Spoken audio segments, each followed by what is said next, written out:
পরিবেশ সম্পূর্ণ শান্ত, সকলে নিশ্চিন্তে বসে আছে এবং তখনই আমি চুপি চুপি আমার হাতে থাকা হ্যাকিং ডিভাইসটাকে আমার মোবাইলের সঙ্গে কানেক্ট করে নেই। এবং এখনো কিন্তু বাসের পরিবেশ সম্পূর্ণ শান্ত আছে, বাসের কেউই বুঝতে পারছে না কিছুক্ষণ পরে তাদের সকলের সঙ্গে কি হবে। তারপরে আমি চুপি চুপি এই ডিভাইসটাকে একটা ঘড়ির ফ্রেমের মধ্যে ঢুকিয়ে দিই। তো এখন এইটা দেখে সকলে মনে করবে সাধারণ একটা ঘড়ি, এটা হ্যাকিং ডিভাইস, কেউ বুঝতেই পারবে না। এবং আমি ডিভাইসটাকে কিন্তু সম্পূর্ণ অ্যাক্টিভ করে ফেলছি, বাট বাসের মধ্যে কেউ কোনো কিছু বুঝতে পারে না। এবং আমাদের মোবাইল কিন্তু আমাদের ডিভাইসের সঙ্গে এখন সম্পূর্ণ ভালো মতো কানেক্ট হয়ে আছে। তো এখন শুরু হবে আমাদের সেই ভয়ানক প্র্যাঙ্ক। তো ডিভাইস লাগানো ঘড়িটাকে অ্যাট ফার্স্টে আমি বাসের মধ্যে এখানে রাখবো, দেন এখন আমি বাস থেকে নেমে চলে যাব। তো ডিভাইসটাকে আমরা বাসের মধ্যে রেখে এসেছি এবং ডিভাইসটা বাসের মধ্যে এইখানে আছে এবং বাসের মধ্যে থেকে যে এই ডিভাইসটা নেবে সেই কিন্তু আমাদের ফাঁদে পড়ে যাবে। তো এখন আমরা লোকেশন ট্র্যাকিং করব আমাদের ওই ডিভাইসটার। দেখো আমরা লোকেশন ট্র্যাকিং করতেছি এবং লোকেশনে দেখাচ্ছে যে ডিভাইসটা রাস্তা দিয়ে যাচ্ছে, এর মানে এখন পর্যন্ত ওই ডিভাইসটা বাসের মধ্যেই আছে। এবং বাসের মধ্যে থাকা মানুষ কিন্তু কেউ বুঝতেই পারছে না এটা কী ডিভাইস, সকলে মনে করছে এটা সাধারণ একটা ঘড়ি। দেন তারপরে আমি লোকেশনে দেখতে পাই যে ঘড়িটা রাস্তা থেকে আস্তে আস্তে বাইরে চলে যাচ্ছে, এর মানে কোনো একজন মানুষ এটাকে ঘড়ি মনে করে তার সাথে নিয়ে চলে যাচ্ছে। তো যেই মানুষটা ভুল করলো এটাকে ঘড়ি মনে করে সাথে নিয়ে গেলো, তো তার মোবাইলের লোকেশনে কিন্তু আমার এখানে দেখো অলরেডি বের হয়ে গেছে। তো চলো এখন আমরা আমাদের প্র্যাঙ্ক শুরু করি। দেখো এখন আমরা মোবাইল স্ক্রিনে শিফট হলাম আর এইখানে দেখো একটা লোকেশন শো হচ্ছে, যে আমাদের ঘড়িটা নিয়ে গেছে এখানে তার মোবাইলের লোকেশন শো হচ্ছে। তো এখন আমি সিম্পল তার লোকেশনের উপর চাপ দেবো, লোকেশনের উপর চাপ দিলে আমি দেখতে পারবো সে তার মোবাইলে কি চালাচ্ছে। দেখো লোকেশনের উপরে চাপ দিলাম, সঙ্গে সঙ্গে ওই লোকটার মোবাইল স্ক্রিন আমার সামনে চলে আসলো। অ্যান্ড দেখো মোবাইল স্ক্রিনে মেয়ের ওয়েলপেপার দেওয়া, এর মানে ওই লোকটা একটা মেয়ে, কোনো একটা মেয়ে বাসের মধ্যে থেকে আমাদের ঘড়িটা নিয়ে গেছে। তো মেয়েটা মোবাইলে কি চালাচ্ছে সেটা আমি এখানে দেখতে পারবো এবং এইখানে চাপ দিলে আমি মেয়েটার মোবাইলের ক্যামেরা দেখতে পারবো। এইখানে মেয়েটার মোবাইল নাম্বার দেখা যাচ্ছে এবং নিচে মেয়েটার মোবাইলের নাম দেখা যাচ্ছে এবং এইখানে চাপ দিলে মেয়েটার মোবাইল লক হয়ে যাবে, মেয়েটার মোবাইল আর কাজ করবে না। তো দেখো এখন মেয়েটা তার নিজের মোবাইলে কি চালাচ্ছে সেটা কিন্তু আমি এখানে স্পষ্ট দেখতে পাচ্ছি। দেখো মেয়েটা মেসেঞ্জারের মধ্যে ঢুকছে এবং মেসেঞ্জারের মধ্যে ঢুকে সম্রাট নামে কোনো একটা মানুষের সঙ্গে সে মেসেজ করতেছে। তো এখন তোমরা ভাবছো যে আমরা প্র্যাঙ্ক করবো কিভাবে। তো প্র্যাঙ্ক করার জন্য এখন আমরা যেটা করবো সেটা হচ্ছে আমরা সিম্পলি এখানকার অ্যাকশন বাটনের উপর একটা চাপ দিব। দেখো আমরা এখানে সিম্পলি অ্যাকশন বাটনের উপর চাপ দিলাম, তারপরে দেখো কি হলো। তারপরে দেখো মেয়েটার স্ক্রিনে বারবার শুধু এরকম নীল কিওয়ার্ড আসতেছে, মানে মেয়েটার মোবাইলে কোনো জায়গায় কাজ করতেছে না, চাপ দিলে শুধু এরকম নীল কিওয়ার্ড চলে আসতেছে।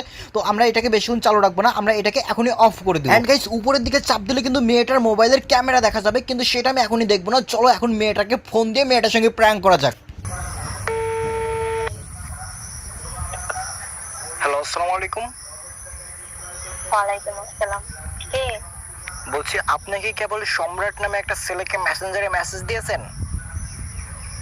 হ্যাঁ, কিন্তু আপনি কে?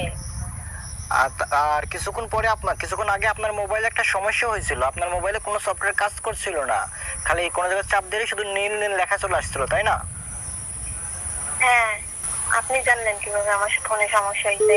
গাইস মেয়েটাকে আমরা ফোন দিয়েছি, মেয়েটা কিন্তু অনেক বেশি চমকে গেছে। তো 2 ঘন্টা পরে আবার ফোন দিব। তো 2 ঘন্টা পার হয়ে গেছে, এখন উপরে এইখানে চাপ দেবো, এখানে চাপ দিয়ে মেয়েটার মোবাইলের ক্যামেরা দেখবো। দেখো এখানে চাপ দেওয়ার সঙ্গে সঙ্গে মেয়েটার মোবাইলের ক্যামেরা ওপেন হয়ে গেছে।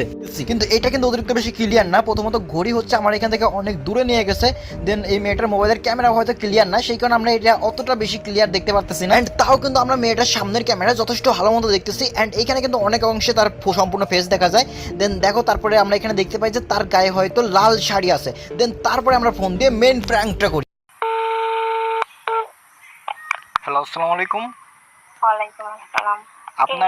আপনার গায়ে এখন লাল শাড়ি, তাই না? আপনি লাল শাড়ি পরে ঘরের মধ্যে দিয়ে ঘুরে বেড়াচ্ছেন, ঠিক না? হ্যাঁ, কিন্তু আপনি কে? আমি কি আপনি চিনতে পারেন নাই? আপনি একটা ঘড়ি আছে আপনার কাছে, একটা এলইডি ঘড়ি আছে, আপনি সেই ঘড়িটা পাইছেন কোথায় বলেন তো? কেন? আপনি বাসের মধ্যে একটা ঘড়ি পাইছিলেন, দেন ঘড়িটা আপনি নিয়ে গেছিলেন, তাই না? এই ঘড়ির ব্যাপারে আপনি জানলেন কিভাবে?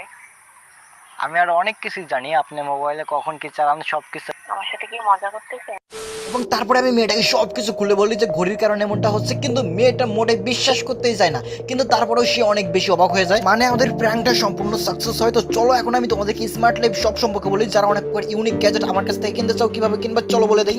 হেই গাইস, তোমরা তোমাদের ফ্রেন্ডদের সঙ্গে মজা করার জন্য এবং লাইফটাকে স্মার্ট করার জন্য সকল প্রকার ইউনিক ইলেকট্রনিক গ্যাজেট আমার কাছ থেকে কিনতে পারবা, মানে আমার স্মার্ট লাইফ ওয়েবসাইট থেকে কিনতে পারবা। তো আমার কাছ থেকে মানে স্মার্ট লাইফ থেকে গ্যাজেট কেনার জন্য তোমরা সিম্পলি ভিডিওর নিচে থাকা লিংকের উপর চাপ দিবা এবং তারপরেই তোমরা আমাদের ওয়েবসাইটের মধ্যে মধ্যে চলে যাবে এবং সকল প্রকার গ্যাজেট দেখতে পারবা এবং যেটা অর্ডার করতে চাও সেটা নিচে অর্ডার করুন বাটনের উপর চাপ দিবা এবং তারপর তোমাদের নাম, মোবাইল নাম্বার এবং ঠিকানা দিয়ে অর্ডার করবা। 1 টাকাও তোমাদের অ্যাডভান্স পাঠাতে হবে না এবং অর্ডার করার 1 থেকে 2 ঘন্টা পরে স্মার্ট লাইফ থেকে একজন তোমাকে ফোন দিবে এবং তোমার সঙ্গে কথা বলে তোমার অর্ডারটাকে কনফার্ম করে নেবে এবং অর্ডার করতে কোনো সমস্যা হলে তোমরা উপরে থাকা নম্বরে ফোন দিতে পারো। তাহলে কিসের জন্য অপেক্ষা করছো? এখনই ভিডিওর নিচে থাকা লিংকের উপর চাপ দাও এবং ইউটিউব থেকে দেখে থাকলে ভিডিওর কমেন্ট বক্সে থাকা লিংকের উপর চাপ দাও এবং অর্ডার করো লাইফটাকে স্মার্ট করার জন্য সকল প্রকার স্মার্ট ইউনিক ইলেকট্রনিক গ্যাজেট। আর আজকের এই ভিডিওটা তোমাদের কেমন লাগলো সেটা অবশ্যই তোমরা কমেন্ট করে জানিয়ে দিও। অ্যান্ড তোমরা কিন্তু কেউ ভুলো আজকের এই ভিডিওটা সিরিয়াস ভাবে নিও না। আজকের এই ভিডিওটা তৈরি করা হয়েছে তোমাদের শুধুমাত্র অন্যরকম ভাবে একটু বিনোদন দেওয়ার জন্য। তো আজকের মতো এই পর্যন্তই, দেখা হবে নতুন কোনো ভিডিওতে।